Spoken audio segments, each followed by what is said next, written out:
we are concerned and worried about our community. So, and you can see we are with other communities. But there is a concern on what's happening within the community of Kikuyus.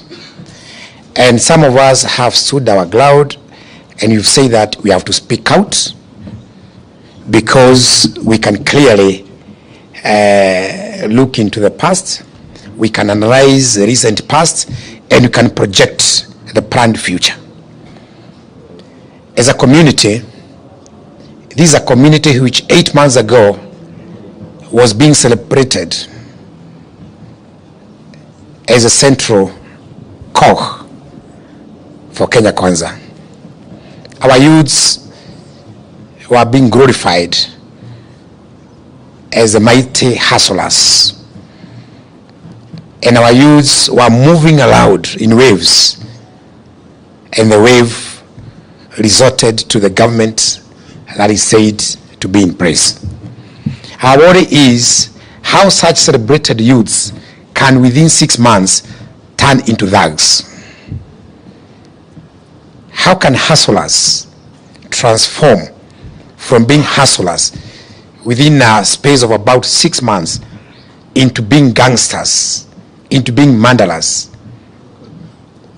into being mungikis, into being drunkards, into being any other objective which can define them in the negative? That is a question which some of us are asking ourselves, and our leaders, our Kikuyu leaders, are just clapping as we are being demonized. If we don't speak for our youth, then we are condemning our future. Our youth are being targeted because of the future of Kikuyus as a community. The question which comes through is, where has this subject of mungiki come from? Because no incident has been observed, and you media people have been with us in this nation.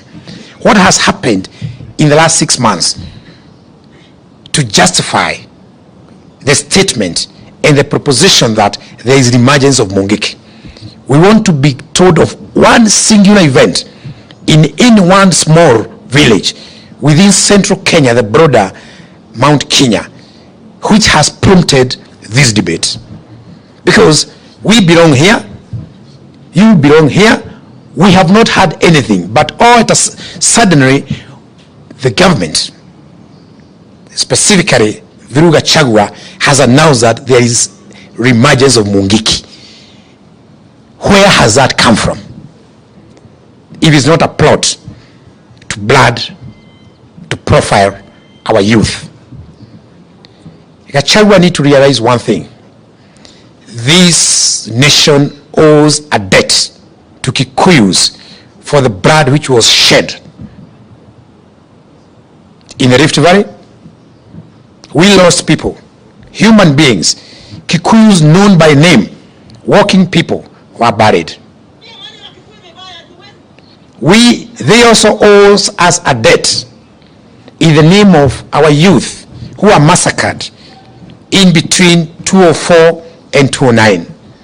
They were killed, and we have information they were even being buried by policemen under the name, under the branding of mungiki. Which is that offense which made our people be killed? Is it an offense which was supposed to be judged outside the court system? We have a list of people, young men who went missing, and some people seem to be celebrating that today. Between 2004 and 2009, our youth were killed under the guise of mungiki, and Gachagua said it very clearly that it will happen the way it happened then. That is a threat to our youth. It means that our youth are supposed to be killed. And before they kill, before any drop of blood is spilled in Mount Kenya again, we must be compensated for the blood which we have already lost. It is dear enough, and enough is enough, and no one is going to spill any blood from any of our youngsters, whatever their mistakes, when we are alive. And And I want to repeat once more. We are going to take census of the young men that we have lost. Nearly every family in Mount Kenya has a record of a lost son, of a lost daughter, and some funny blooding. We first of all need to be compensated for that before they kill others. I don't know the cost of a son because there is no cost. Losing a son, a Kikuyu son, is priceless.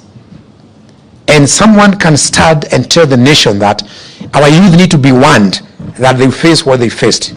We are telling him, come on. We are now mature enough. Some of us, we are grown-ups. When they did that, some of us were fairly young. We are now the fathers, the mothers of this community. And if we don't speak out, I don't know who else is meant to speak for us. We cannot expose our sons and daughters. Those who are being called, they are being called hawkers. Those who are being called hustlers. Those who are being called vijana wa mikokoteni. They are now drunkards and they are now mungiki.